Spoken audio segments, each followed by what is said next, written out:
Why, hello, everybody. This is Karen, And this is May. and we are so color coordinated today. And we are from boomers to Gen Z. Gen Z. Yes. And today we're going to be a bit more lighthearted. And I was just thinking about, how relationship and what are the physical and personality traits that we find attractive, whether it's a friend or a potential partner. So we'll dig further from me because she's the young and beautiful one. So don't go away. We'll be back.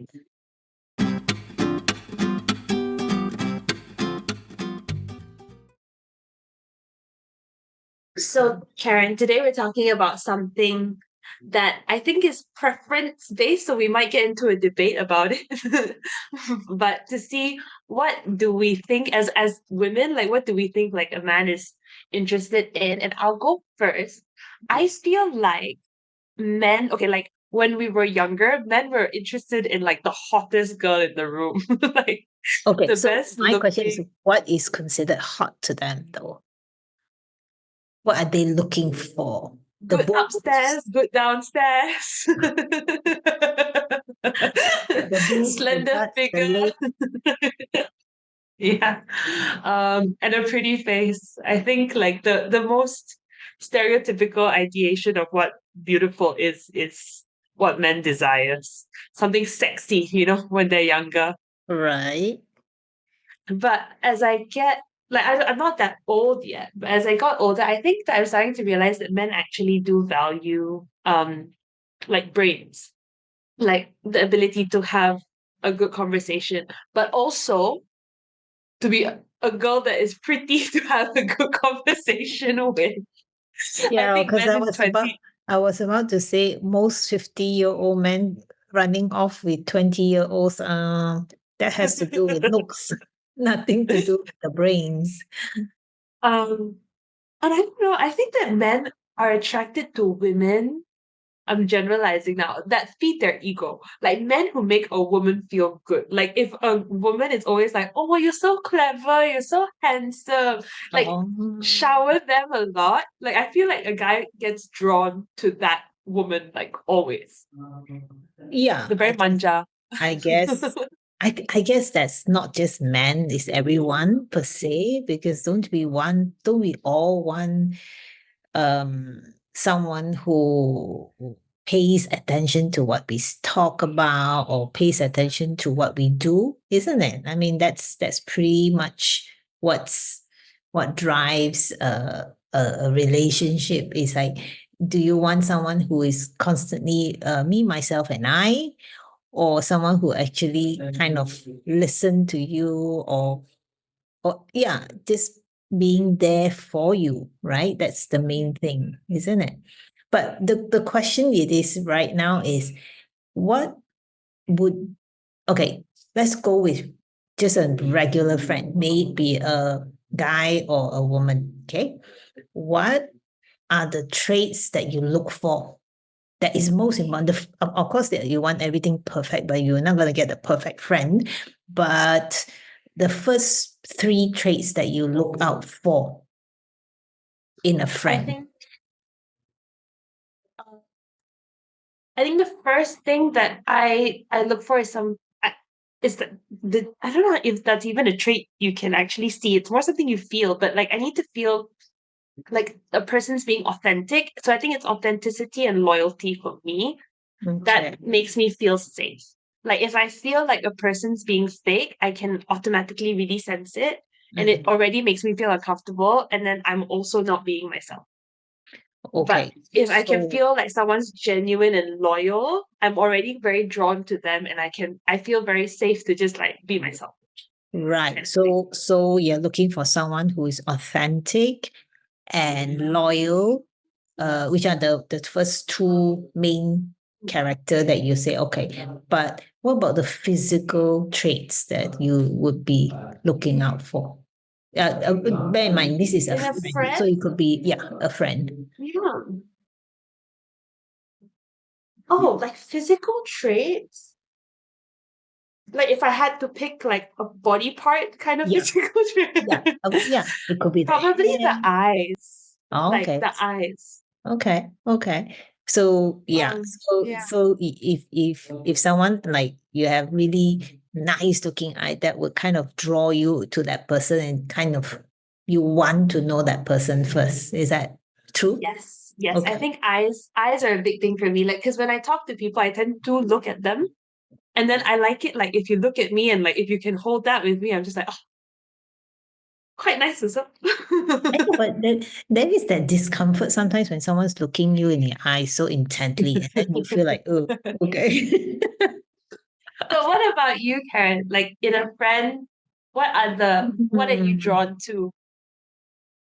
I am very drawn to someone who I guess speak their mind, but not in a condescending way. So in a way authentic, but not in a way that puts you down. Do you know if you know what I mean? Someone who I look out for that person who treats others how they treat other people. Then I feel like, oh, that person is kind, or if that person is genuine, because I feel that we all do that. I think we all behave a certain way with different people. So I like to see how someone treats a waiter or a cleaner and see how, to me, that's the most authentic version of themselves. If they're mean to them, then you know what kind of person they are going to be. It has never Right, failed. that's a good one. Has never failed. Because it Right, just, maybe that's a tip for some of us, like one of the biggest telltale signs for all our listeners is just like before you trust someone, like just see how they treat other people. yeah, I find that whether they mind their P's and Q's, how whether it's the action that I'm looking at. Like if they are, will they get up for an elderly or a pregnant woman in the bus, or if they will hold the door open for a lady, uh, Mm. or it could be anybody, it could be a guy at the back, but would you hold the door and say, hey, oh, I'm walking through? I find that many people forget these little things. Mm. And to me, that is probably old school, I guess, in the new world that we live in. But it matters to me. It matters to me, like, if someone is struggling with uh, three different grocery bags and unable to, if that person is going to, hey, let me grab one for you and open the door. That's something that I think society has really forgotten. Yeah, it's so true. Because I'm just thinking about, like, I mean, we walk through doors every day, metaphorically and literally. But like when you're walking in the shops, and then sometimes like you're going out or coming in at a time that someone's going out or coming in, Yeah, I notice that I always pay attention to whether the person, because we reach the door at the same time. Does yeah, the person make the effort to hold the door? And like we're yeah, both kind of like, oh no, you first. Or does the exactly. person just walk? Yes. And you do notice that the person who kind of that is a character trait. That means if someone says, "Oh, please go ahead," and then whether it's a male, is a gentleman. If it's a female, she's kind. Lesbian. She's like putting herself back for you so that you can go through first, or someone who stands up for an elderly, or someone who's maybe had broken leg. That also shows someone who is what is her or his character. That's the fundamental. I think that's very important, right? Yeah, Yeah. so that's something I look out for. And um Physically? physically, for a friend, I know it's silly, but if someone is clean,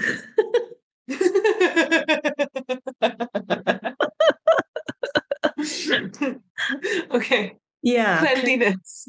Cleanliness, yeah. Like if they have body odor or um to me it's not about looking. I mean, not everyone is born with beauty, right? So we know that, we accept that. But looking clean and smart and smelling fresh from having a shower and clean hair, clean nails, that's Mm, something. Again, it's like I feel that means he or she takes pride yeah. in herself or himself, right? His Mm. body, and making sure that, yeah, I'm not wearing a Louis Vuitton, but I'm wearing my Uniqlo, but it's nicely pressed. It's been washed. It's washed in this bin. It smells good. So I think, does that make it silly? Do I sound silly? So the first thing that Karen will do if she meets you is sniff. Yeah, yeah. It's something that and it's just a fun fact. Uh, when someone goes through menopause, our body odor changes, and Does it get sometimes bad? Oh, sometimes it can be bad. Sometimes it's just like the perfume that you've been using for many, many years suddenly reacts differently after that. So it's a strange phenomenon, but there is some things to that our hormonal change actually affects that as well. Is so strange. I mean, like, because like during menopause as well, like you sweat more, right? Like, so I'm guessing that, of course, more odors. Your pores are open all of the time. Yeah, I suppose, yeah. And so this is something that I was like, oh, okay. Now that explains somehow sometimes like this perfume that I've used forever now, because I always stick to the one or two perfume that I like. And I noticed that, it's not the same anymore. It doesn't smell the same anymore. I'm not saying it's bad, but it just didn't smell the same anymore. So yeah, I think that's some of the traits that I look out for. I think in terms of for a partner, I'm very attracted to tall people. Maybe because I'm very short. Okay, I think that's a common thing that women want, right? Someone tall and handsome. I'm always attracted to tall people for some strange reasons. Even friends. Even friends, you're attracted. You're Yeah, too short. We yeah, cannot be besties. I know. That's a strange one. It's a strange one. Yes, I agree. And um, but I have the best conversations when when there is that I like talking to people who can challenge me with an idea that maybe, let's say, if I like something, and then that person will say, well, having that difference of opinion, Exchange. and having Yeah. that exchange, and say, hey, maybe, and kind of say, hey, yeah, maybe open my mind to something that I never thought I would like. I don't know, is something that I feel that would, whether it's in a partner or whether it's with a friend, I'm always open to that exchange, right? Like when we talk with work and how you feel, social media is like, different in how Yeah, you we see we it. Yeah, yeah. So I find that very, very exciting to have those kind of conversation, because I don't particularly like just because I like certain things, then I don't assume people to just like what I like, if that makes sense. I get that. I get that from you actually. I think I can vouch for that. She's telling the truth. Like, yeah, that I get that from you. And would you say that like what you find attractive in someone who is of like in their midlife and someone who you Mhm. find younger, do you think it's the same sort of like scale of boxes to tick? Or do you think it's different that you appreciate different values in these?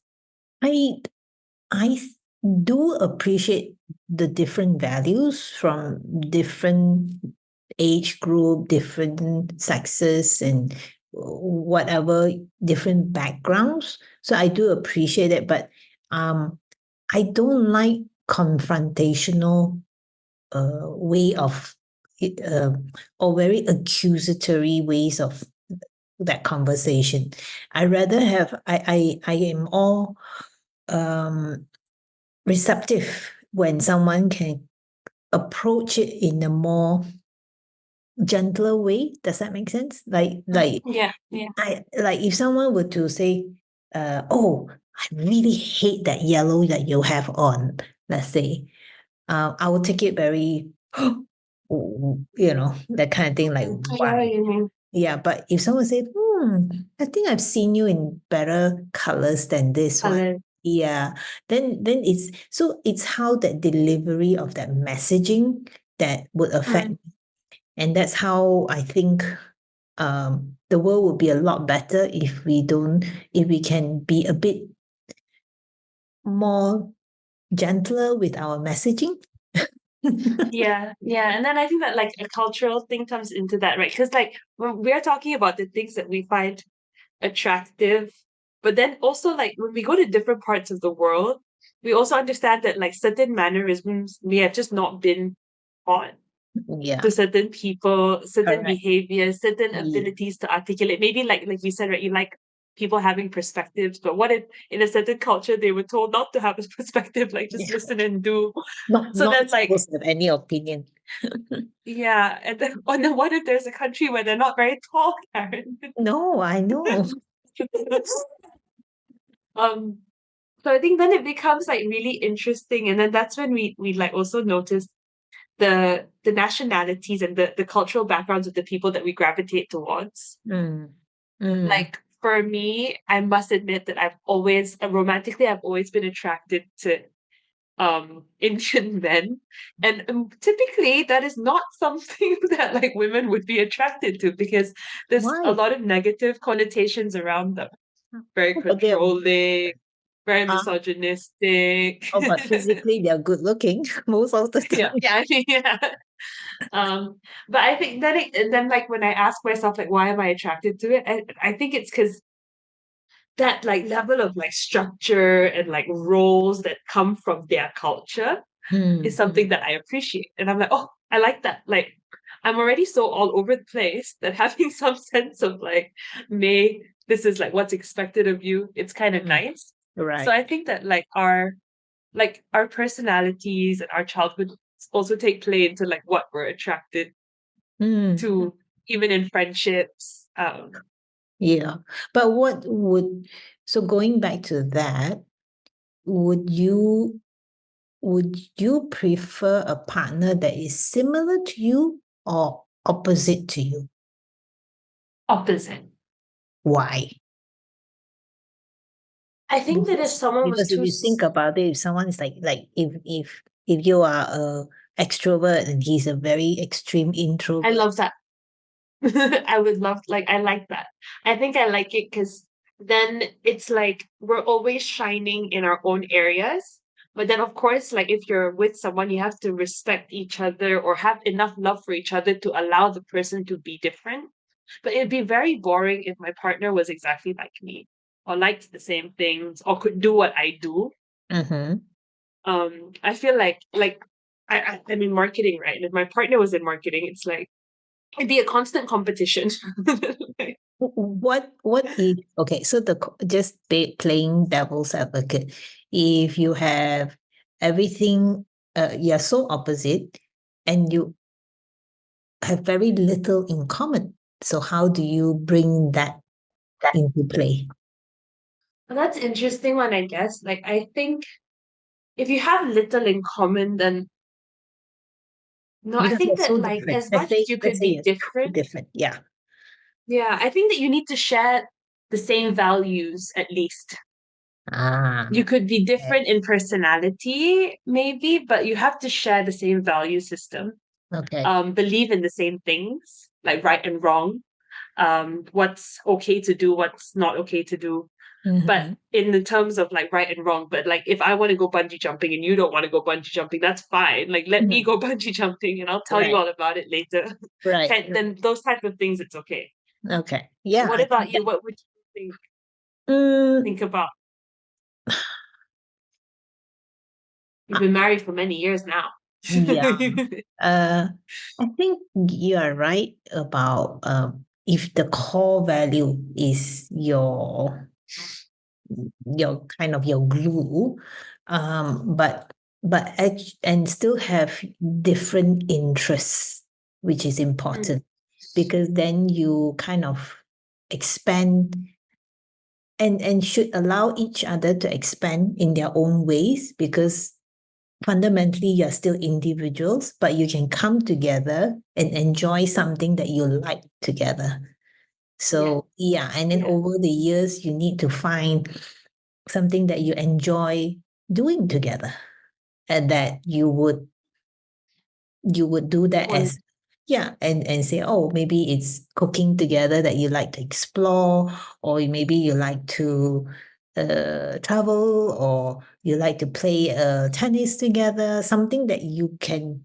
relate to, but at the same time be yourself, be your explore your own individuality, but actually still growing together because that's normal, right? would you say that like over the years, you and your partner, your significant other, become more and more alike?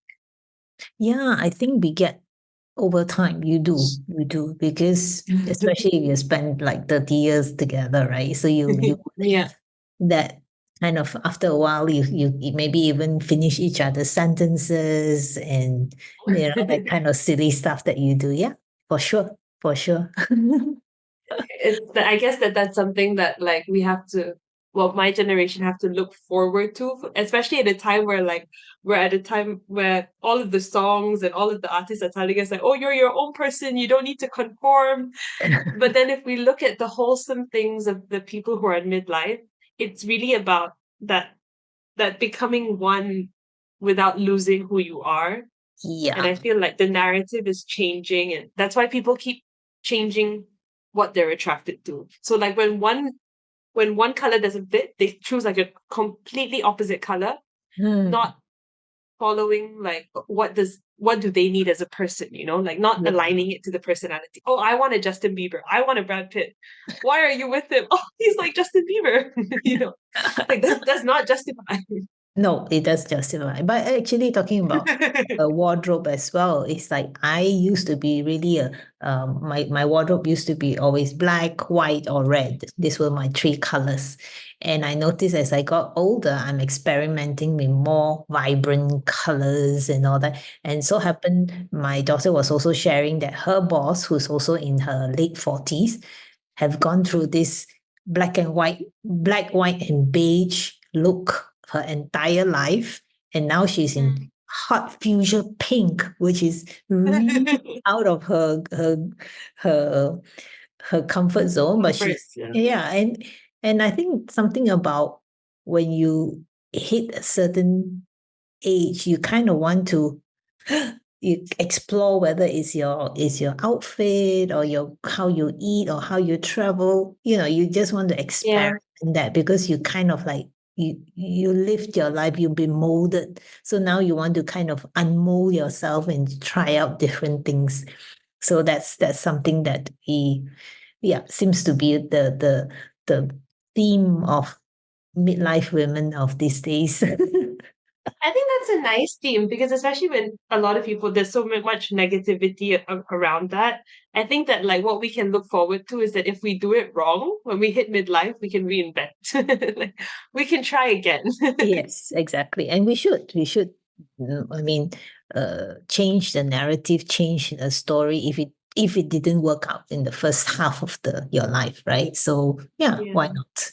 So cool. And so this is our little topic for today. And please do let us know if you like us to talk about anything more interesting or if you have any comments. So please subscribe and make some comments.